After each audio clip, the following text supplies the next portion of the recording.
JP Astro ലൈഫിലേക്ക് എല്ലാവർക്കും സ്വാഗതം. ഇന്ന് നിങ്ങളുമായി പങ്കുവയ്ക്കുന്നത് എന്തെല്ലാം ഉണ്ടായാലും വീട്ടിൽ ഒരു ഐശ്വര്യമോ അല്ലെങ്കിൽ ഒരു സമാധാനമോ ഒരു സുഖമോ ഒന്നും അനുഭവപ്പെടുന്നില്ല. പ്രത്യേകിച്ച് ആലോചിക്കുമ്പോൾ വലിയ പ്രശ്നങ്ങളൊന്നും അവർക്ക് കാണുന്നുമില്ല. എന്തെങ്കിലുമൊക്കെ ജോലി കാണും, അന്നന്നത്തെ ചിലവിനുള്ള സാഹചര്യം ഉണ്ടായിരിക്കും. പക്ഷേ എന്തൊക്കെ ഉണ്ടായാലും ഒരു സുഖമില്ലാത്ത ഒരവസ്ഥ, പ്രത്യേകിച്ച് പരസ്പരം എല്ലാവരുമായും പുറമേ ഇല്ലെങ്കിലും ഉള്ളിൽ ചെറിയ ചെറിയ ചെറിയ ചെറിയ നീരസങ്ങളും പ്രശ്നങ്ങളും, അതുപോലെ തന്നെ ഒരു സുഖമില്ലായ്മ, മനസ്സിന് ഒരു വല്ലാത്തൊരു അസ്വസ്ഥത അനുഭവപ്പെടുന്ന ചില സാഹചര്യം വരും. ചിലപ്പോൾ അത് എന്തെങ്കിലും ആരോഗ്യ സംബന്ധമായിട്ടായിരിക്കും, അല്ലെങ്കിൽ മറ്റേതെങ്കിലും വിഷയത്തിലായിരിക്കും. അപ്പോൾ ഇതെല്ലാം തന്നെ വാസ്തുശാസ്ത്ര സംബന്ധമായി പറയുന്ന ചില കാര്യങ്ങളുണ്ട്. അതായത് നമ്മുടെ വീടും നമ്മുടെ പരിസരവും എങ്ങനെയാണ് എന്നുള്ളത്. അതുകൊണ്ടാണ് പണ്ട് കർക്കിടക മാസം തുടങ്ങുമ്പോൾ, കർക്കിടക സംക്രാന്തിക്ക് മുമ്പ് തന്നെ വീടെല്ലാം അടിച്ച് വൃത്തിയാക്കി, പ്രത്യേകിച്ച് സ്ത്രീകൾക്കൊരു ഭയങ്കരമായ ജോലിയുണ്ട്. പഴയ സാധനങ്ങൾ എന്ന് പറയുമ്പോൾ ഇന്നത്തെ കൂട്ടുള്ള ആഡംബര സാധനങ്ങളൊന്നുമില്ല. ഓല കൊണ്ടും കയർ കൊണ്ടും ഒക്കെ ഉണ്ടാക്കിയ ഊറുകളും വിറകടുപ്പും, അതുപോലെ അടുക്കളയിലെ കരിയും പുകയും മാറാലയും, അങ്ങനെയൊക്കെയുള്ള സകല സാധനങ്ങളും അടിച്ച് വൃത്തിയാക്കി പഞ്ഞവും പറുതിലയും പോ എന്നുള്ള ഒരു നാടൻ ഭാഷാ പ്രയോഗത്തിൽ അത് ഏതെങ്കിലും ദൂരെ കൊണ്ട് കളയുകയും അതുപോലെ തന്നെ പരിസരമെല്ലാം വൃത്തിയാക്കുകയും ഒക്കെ ചെയ്യുന്ന ഒരു സാഹചര്യമുണ്ട്. അപ്പം നമ്മുടെ വീടും പരിസരവും വൃത്തിയാക്കുക എന്നുള്ളത് മാത്രമല്ല, നമ്മുടെ പരിസരത്തൊക്കെ നിൽക്കുന്ന ചില സാധനങ്ങൾ, പ്രത്യേകിച്ച് വൃക്ഷങ്ങൾ, ചെടികൾ, ഇങ്ങനെയൊക്കെ ഉള്ളതിൻ്റെ ഒരു സ്വഭാവ ഗുണവും നമ്മുടെ ജീവിതത്തിൽ ഉണ്ടാകും എന്നൊക്കെ ശാസ്ത്രം പറയുന്നുണ്ട്. അപ്പം വീടും ആ പരിസരവും എന്ന് പറയുമ്പോൾ വൃക്ഷങ്ങളും ചെടികളും ഉണ്ടാക്കുന്ന ഗുണദോഷങ്ങൾ എന്തൊക്കെയാണ് എന്നാണ് നമ്മൾ ഈ വീഡിയോയിൽ നിങ്ങളുമായി പങ്കുവയ്ക്കുന്നത്. അപ്പം നമുക്ക് വീഡിയോയിലേക്ക് പോകാം. വൃക്ഷങ്ങളെ സംബന്ധിച്ച് പറയുമ്പോൾ വൃക്ഷങ്ങൾ 3 വിധത്തിൽ ഉള്ളതായിട്ടാണ് ഈ വാസ്തുശാസ്ത്രം പറയുന്നത്. പ്രത്യേകിച്ച് 3 എന്ന് പറയുമ്പോൾ സാധാരണഗതിയിൽ അതിന് ആകെ കണക്കാക്കുമ്പോൾ 4 തന്നെയാണ് തിരിക്കുന്നത്. അതായത് അന്തസാരം, ബഹിർസാരം, അതുപോലെ തന്നെ സർവസാരം. ഇതാണ് ഞാൻ ഈ 3ൻ്റെ കാര്യം പറഞ്ഞു. അതാണ് സാധാരണഗതിയിൽ വീട്ടുവളപ്പിലൊക്കെ അല്ലെങ്കിൽ പരിസരത്തൊക്കെ കാണുന്നതും അങ്ങനെയൊക്കെയുള്ള. എന്നാൽ നിസാരം എന്ന് പറയുന്ന ഒരു വിഭാഗത്തെ കൂടി ഉൾപ്പെടുത്തിയിട്ടുണ്ട്. അങ്ങനെ 4 വിഭാഗവും നമ്മുടെ പറമ്പിൽ കാണും എന്നുള്ളതാണ്. ഈ അന്തസാരം എന്ന് പറഞ്ഞാൽ അകത്ത് ബലമുള്ളത് അല്ലെങ്കിൽ കാതലുള്ളത് എന്നാണ്. ഉറപ്പ്, അകത്തുറപ്പുണ്ട്, പുറമേ ഉറപ്പില്ലാത്തതിനെയാണ് അന്തസാരം എന്ന് പറയുന്നത്. ഇപ്പം ആഞ്ഞിലി, പ്ലാവ്, ഇങ്ങനെയൊക്കെയുള്ള വൃക്ഷങ്ങളെയാണ് അത് സൂചിപ്പിക്കുന്നത്. ബഹിർസാരം എന്ന് പറയുമ്പോൾ പുറമേ ഉറപ്പും കാതലും ബലവുമുണ്ട്, അകം അത്ര മെച്ചമല്ല, കട്ടിയില്ല, അല്ലെങ്കിൽ ഉറപ്പില്ല എന്ന് പറയും. സാധാരണഗതിയിൽ നമ്മുടെ പറമ്പിലും ചുറ്റുപാടും ഒക്കെ നിൽക്കുന്ന തെങ്ങ്, കമുക്, കരിമ്പന, ഇങ്ങനെയൊക്കെയുള്ളത് പുറമേ നല്ല കട്ടിയും ഉറപ്പും ഉള്ളതുകൊണ്ടാണ് അതിന് ബഹിർസാരം എന്ന് പറയുന്നത്. 3ാമതായി പറയുന്ന സർവസാരം. സർവസാരം എന്ന് പറയുമ്പം ഉൾഭാഗവും പുറഭാഗവും ഒരുപോലെ ബലമുള്ളതും അതെല്ലാം ഉപയോഗിക്കാൻ കൊള്ളാവുന്നതും എന്ന അർത്ഥത്തിലാണ്. ഇപ്പം തേക്ക്, അതുപോലെ ശീലാന്തി, ഇങ്ങനെയൊക്കെയുള്ള സാധനങ്ങളുടെ എല്ലാ ഭാഗങ്ങളും നമ്മൾ ഉപയോഗിക്കാറുണ്ട്, വീട്ടുപകരണത്തിനായാലും അങ്ങനെയൊക്കെയുള്ള കാര്യത്തിൽ. ഈ നിസാരം എന്ന് പറഞ്ഞാൽ അകത്തും പുറത്തും ഒന്നും തന്നെ ഒരു ബലവും ഇല്ലാത്തത്, ഒന്നിനും കൊള്ളരാത്ത, ആ തടി പ്രത്യേകിച്ച് ഒന്നിനും കൊള്ളരാത്തതെന്ന്.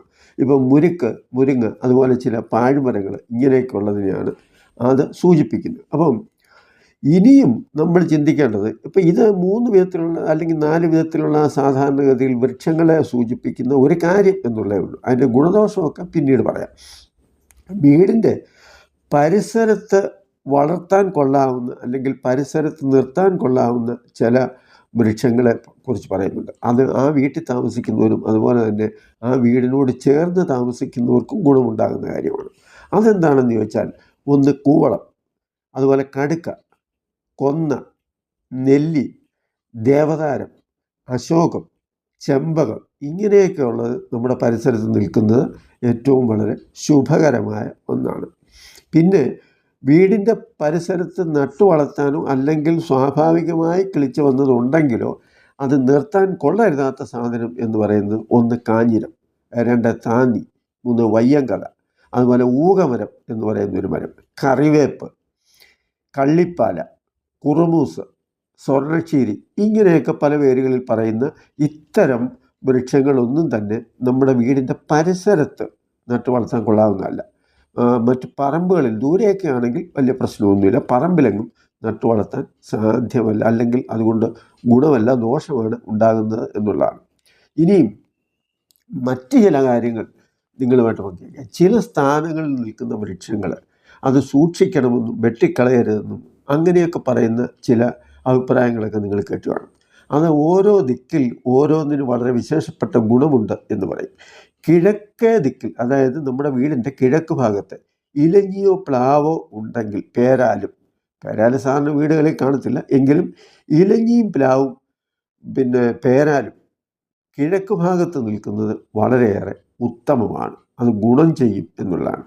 അതുപോലെ തെക്ക് ഭാഗത്തായിട്ട് അത്തിയും പുളിയും നിൽക്കുന്നതും ഉത്തമമാണ്. ഇനി പുളി ഏതാണ് എന്ന് ചോദിച്ചാൽ, ഞാൻ ഈ പുളി എന്നൊരു വാക്കാണ് അത് കൂടുതൽ വിശകലനം ചെയ്തപ്പോൾ എനിക്ക് കിട്ടിയത് നമ്മുടെ ഈ വാളൻ പുളി, ചെറിയ കുഞ്ഞു കുഞ്ഞ് ഇല പോലെ നിൽക്കുന്നത് ആണെന്നാണ്. അതിൻ്റെ ആവശ്യകതയെക്കുറിച്ച് ചോദിച്ചപ്പോൾ അത് നെറ്റ് പോലെ, അത് സൂര്യപ്രകാശം അരിച്ച് ഇറക്കുന്നു എന്നാണ്. ഈ പ്രത്യേകിച്ച് തെക്കൻ ചായ്വിലുള്ളപ്പോൾ, തെക്കൻ ചായ്വ് അതായത് സാധാരണഗതിയിൽ തെക്ക് ഭാഗത്തുകൂടി സൂര്യൻ ഇങ്ങനെ ഉദിച്ചു പോകുന്ന ഒരു സാഹചര്യം വരും.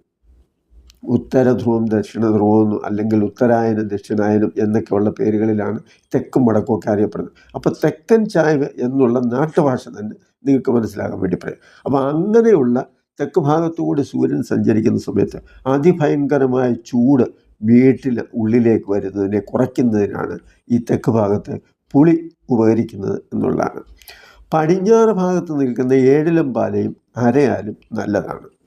അതുപോലെ വടക്ക്, വീടിൻ്റെ വടക്ക് വശത്ത് നിൽക്കുന്ന നാഗമരം, ഇത്തി, മാവ്, ഇതും വളരെ ഐശ്വര്യവും ശ്രേയസ്സുമൊക്കെ നമ്മുടെ വീട്ടിലും അതുപോലെ തന്നെ നമ്മൾ ആ വീട്ടിൽ താമസിക്കുന്നവർക്കും വലിയ പ്രശ്നങ്ങളൊന്നുമില്ലാതെ ദോഷമൊന്നും ചെയ്യാത്ത മരങ്ങളാണ് എന്നുള്ളതാണ്. പ്രത്യേകിച്ച് വീടിൻ്റെ കിഴക്ക് ഭാഗത്ത് നിൽക്കുന്ന പ്ലാവും, തെക്കു ഭാഗത്ത് നിൽക്കുന്ന തെങ്ങും പുളിയും, പടിഞ്ഞാറ് ഭാഗത്ത് കമുകും, വടക്കു ഭാഗത്ത് മാവും ഏറ്റവും ഉത്തമമാണ് എന്ന് പറയുന്നുണ്ട്. അത് അനാവശ്യമായിട്ട് മുറിച്ച് കളയരുത് എന്നുള്ളതാണ്. പിന്നെ വീടിൻ്റെ കിഴക്ക് ഭാഗത്ത് നിൽക്കുന്ന അരയാലും, തെക്കു ഭാഗത്ത് നിൽക്കുന്ന ഇത്തിമരവും, പടിഞ്ഞാറ് വശത്ത് നിൽക്കുന്ന പേരാലും, വടക്കു വശത്ത് നിൽക്കുന്ന അത്തിമരവും ദോഷം ചെയ്യും എന്നുള്ളതാണ്. അതായത് യമനിത്തി ബുദ്ധിഭ്രമം എന്നൊക്കെയുള്ള ചില സാധാരണ മനസ്സിലാകുന്ന ചില പദപ്രയോഗങ്ങൾ വരെ അതിനകത്തിലൊക്കെ ഉണ്ട്. അതായത് കിഴക്ക് ഭാഗത്ത് അരയാൽ നിൽക്കുന്നു എങ്കിൽ, മറ്റേത് പേരാലിൻ്റെ കാര്യമാണ് പറഞ്ഞത്, ആ കിഴക്ക് ഭാഗത്ത് അരയാൽ നിൽക്കുന്നു എങ്കിൽ അത് അഗ്നിബാധയെ സൂചിപ്പിക്കുന്നു എന്നാണ്. തെക്കു ഭാഗത്ത് ഇത്തിമരം വീട്ടിൽ നിൽക്കുന്നുണ്ട്, അതായത് താമസിക്കുന്ന വീടിൻ്റെ തെക്കു ഭാഗത്ത് ഇത്തിമരം നിൽക്കുന്നുണ്ട് എങ്കിൽ, അത്തിയും ഇത്തിയുമുണ്ട്, അത് രണ്ടും രണ്ടാണ്. ഇത് ഇത്തിയുടെ കാര്യമാണ് പറയുന്നത്. ഇത്തിമരം ഉണ്ടെങ്കിൽ മാനസിക വിഭ്രാന്തി ആ വീട്ടിൽ താമസിക്കുന്നവർക്ക് മിക്കവാറും ഉണ്ടായിക്കൊണ്ടിരിക്കും. അതായത് ഒരു ഭയവും ഭീതിയും ടെൻഷനും അങ്ങനെയൊക്കെ വന്നിട്ട് ഉള്ള ഒരു സാഹചര്യം. അങ്ങനെയാണല്ലോ സ്ട്രോക്കും പ്രഷറൊക്കെ വരുന്നത്, അത് കുറേ നാളാകുമ്പോൾ. അപ്പോൾ ഇങ്ങനെ പറയുന്നുണ്ട്, ഇത്തിമരം തെക്കു ഭാഗത്ത് പാടില്ല എന്നുള്ളത്. അതുപോലെ പടിഞ്ഞാറ് വശത്തെ പടിഞ്ഞാറ് ഭാഗത്ത് പേരാല് നിൽക്കുകയാണെങ്കിൽ അത് ശത്രുഭയത്തെ ഉണ്ടാക്കുന്നു എന്നും പറയുന്നു. വടക്കു ഭാഗത്ത് അത്തി നിൽക്കുകയാണെങ്കിൽ, തെക്ക് ഭാഗത്ത് ഇത്തിയുടെ കാര്യമാണ് പറഞ്ഞത്, വടക്കു വശത്ത് അത്തിമരം നിൽക്കുകയാണെങ്കിൽ അത് വയറ് സംബന്ധമായ രോഗത്തെ ഉണ്ടാക്കും എന്നാണ്. ഉദരവ്യാധി എന്ന് തന്നെയാണ് ഗ്രന്ഥങ്ങളിൽ പറഞ്ഞിട്ടുള്ളത്. ഇനി മറ്റൊരു കാര്യം എന്താണെന്ന് ചോദിച്ചാൽ, വീടിൻ്റെ ഉയരത്തേക്കാൾ 2 ഇരട്ടി ഉയരത്തിൽ വീടിനോട് ചേർന്ന് വളർന്നു നിൽക്കുന്ന മരം ഏതായാലും അത് വീടിന് ദോഷമായി അല്ലെങ്കിൽ വീടിന് പ്രശ്നമാണ് എന്ന് കണ്ടാൽ ഈശ്വര വിചാരത്തോടുകൂടി വൃക്ഷത്തോട് മാപ്പ് പറഞ്ഞ് അത് വെട്ടിക്കളയണം. പണ്ട് ഈ വൃക്ഷം വെട്ടുന്നത് തന്നെ അങ്ങനെയൊക്കെയായിരുന്നു. അതായത് വൃക്ഷം വെട്ടുമ്പോൾ അതിൻ്റെ ചീള് പോയി വീഴുന്നതനുസരിച്ച് ഫലം പറയുന്നു.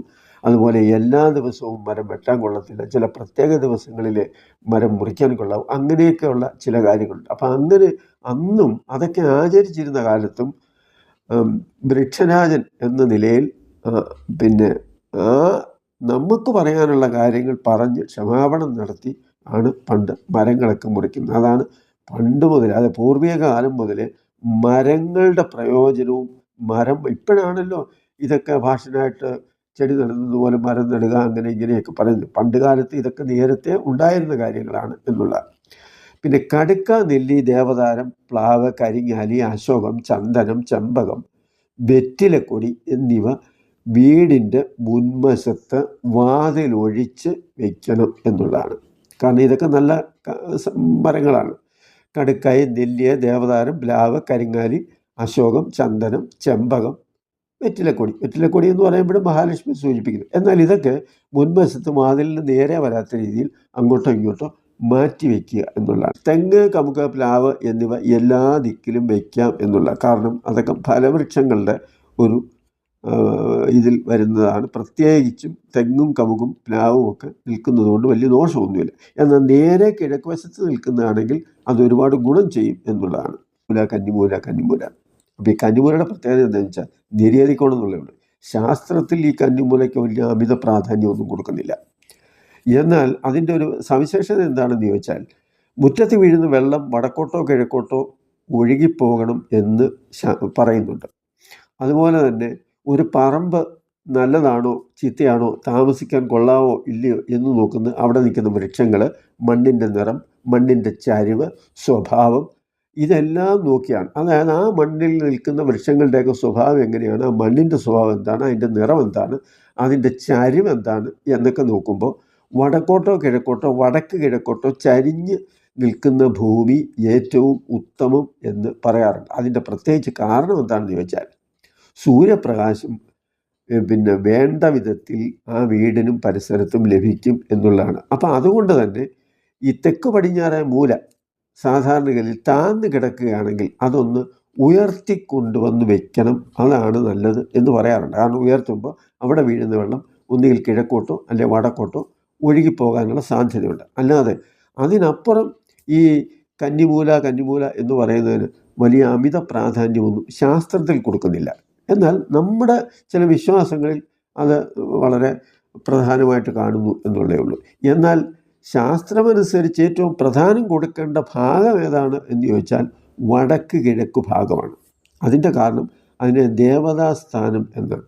പണ്ട് ഈ പ്രത്യേകിച്ച് ക്ഷേത്രങ്ങളോ ഒക്കെ കുടുംബപരമായ ക്ഷേത്രങ്ങളോ ഒക്കെ നിർമ്മിക്കുകയാണെങ്കിൽ ഈ പറഞ്ഞ പോലെ വീടിൻ്റെ അല്ലെങ്കിൽ ആ കുടുംബത്തിൻ്റെ വടക്ക് കിഴക്ക് ഭാഗത്തായിട്ട് വയ്ക്കുന്ന പതിവായിരുന്നു പണ്ടുണ്ടായിരുന്നു. അതുകൊണ്ട് തന്നെയാണ് ഇതിനെ ദേവതാസ്ഥാനം എന്നും പറയുന്നത്. പിന്നെ വാസ്തുപുരുഷൻ കിടക്കുന്നത് കോണോട് കോണാണ്. അതായത് തെക്ക് പടിഞ്ഞാറ് ഭാഗത്ത് കാലും വടക്ക് കിഴക്ക് ഭാഗത്തായിട്ട് ശിരസും വെച്ചാണ് കിടക്കുന്നത്. അപ്പോൾ അതുകൊണ്ട് തന്നെ പാദത്തിൻ്റെ ഭാഗം അത് അടിസ്ഥാനവും, അതുപോലെ കാലിൻ്റെ ഭാഗം അത് ഉന്നതി ഉയർച്ചയെ നമ്മുടെ ആ ഒരു പിന്നെ മുന്നോട്ടുള്ള ഗതിയെ, പാരമ്പര്യമായിട്ടുള്ള ഗതിയെയൊക്കെ സൂചിപ്പിക്കുന്നത്. അപ്പോൾ അതുകൊണ്ട് തന്നെയാണ് വടക്ക് കിഴക്ക് ഭാഗം അല്പം വൃത്തിയായിട്ടും അതുപോലെ തന്നെ കാര്യമായിട്ടുമൊക്കെ കാണണം എന്ന് പറയുന്നതിൻ്റെ ഒരു പ്രത്യേകത.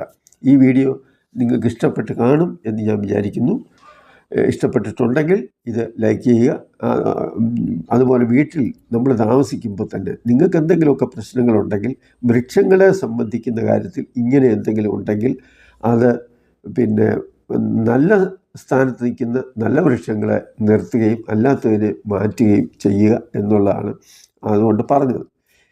ഇനിയും നമ്മുടെ വീട്ടിൽ അലങ്കാരത്തിന് വേണ്ടി വീടിന് ചുറ്റും ചില ചെടികൾ നട്ടുപിടിപ്പിക്കുകയോ ചെടികൾ വളർത്തുക, അതാണല്ലോ ഇപ്പോഴത്തെ ഫാഷൻ. എന്നാൽ അതും പലപ്പോഴും പ്രശ്നമുണ്ടാക്കുന്നുണ്ട് എന്നുള്ളത് മനസ്സിലാക്കിക്കൊണ്ട് അത് നിങ്ങളുമായിട്ട് അടുത്ത വീഡിയോയിൽ പങ്കുവയ്ക്കുന്നതാണ്.